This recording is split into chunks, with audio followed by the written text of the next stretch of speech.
Personne ne ruine sa vie d'un seul coup. Ça ne se passe jamais comme ça. En réalité, on la ruine 1% à la fois. Le matin, ton réveil sonne. Tu l'ignores. Une fois, puis deux. Ce n'est pas grave. Tu te dis, le sport, pas aujourd'hui. Tu commenceras lundi. Le soir, tu prends ton téléphone. Juste 5 minutes. Et sans t'en rendre compte, 2 heures viennent de disparaître. Et un jour, tu te réveilles fatigué, frustré, avec cette sensation étrange. Ma vie ne me ressemble plus. La bonne nouvelle, c'est que ce qui détruit ta vie à 1% peut aussi la reconstruire exactement de la même façon. Aujourd'hui, je vais te montrer comment utiliser la règle du 1% pour reprendre le contrôle de ton année 2026. Ce que personne ne t'explique. Si tu as déjà essayé de changer, ce n'est pas parce que tu es faible que tu as échoué. C'est parce qu'on t'a menti sur la façon dont le progrès fonctionne vraiment. Un progrès de 1%, ça ne se voit pas. Tu fais du sport aujourd'hui, ton corps ne change pas immédiatement dans le miroir. Tu travailles sérieusement pendant une semaine, ta vie ne se transforme pas. Et au fond de toi, tu te dis, à quoi bon? Le problème, c'est que tu attends une ligne droite alors que le vrai progrès ressemble à une courbe. Pendant longtemps, rien ne semble se passer. Puis, un jour, tout s'accélère. En 2026, le vrai secret, ce n'est pas de forcer plus fort, c'est de tenir une trajectoire. Voilà, pilier 1, l'environnement.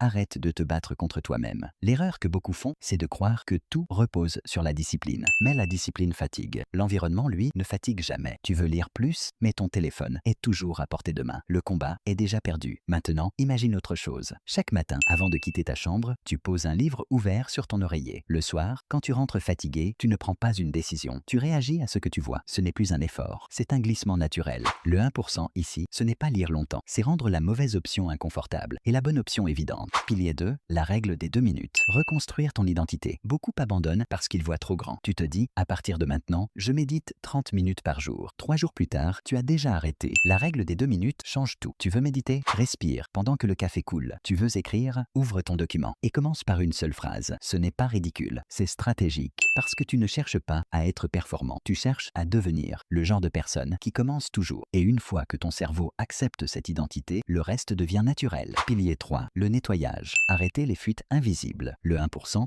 ce n'est pas seulement ajouter, c'est aussi retirer. Regarde honnêtement ta journée. Cette petite habitude que tu minimises, elle te coûte plus que tu ne le crois. Ce scroll sur TikTok ou Instagram avant de dormir, censé durer 5 minutes, mais qui t'envole 1 heure entière. Le lendemain, tu te réveilles fatigué, tu fais moins bien, tu te juges, et le cercle recommence. Le 1% ici est simple. Gèle l'application pour la nuit. Tu ne la supprimes pas, tu ne te frustres pas, tu enlèves juste la tentation. Au moment le plus critique, et en arrêtant cette fuite silencieuse, tu laisses enfin tes bonnes habitudes produire leurs intérêts composés. Ah, on est le 29 janvier 2026. Dans un an, tu ne te souviendras pas de chaque petit effort, mais tu vivras avec le résultat. Ne cherche pas à devenir quelqu'un d'autre. Cherche juste à être un peu plus fidèle à toi-même chaque jour. Tu n'as pas besoin d'un déclic, tu as besoin d'une direction. Si cette vidéo t'a parlé, fais-moi une faveur, like-la et abonne-toi à la chaîne. Ça m'aide énormément à continuer à créer ce type de contenu. Et dis-moi en commentaire, c'est quoi le 1% que tu changeras dès demain matin?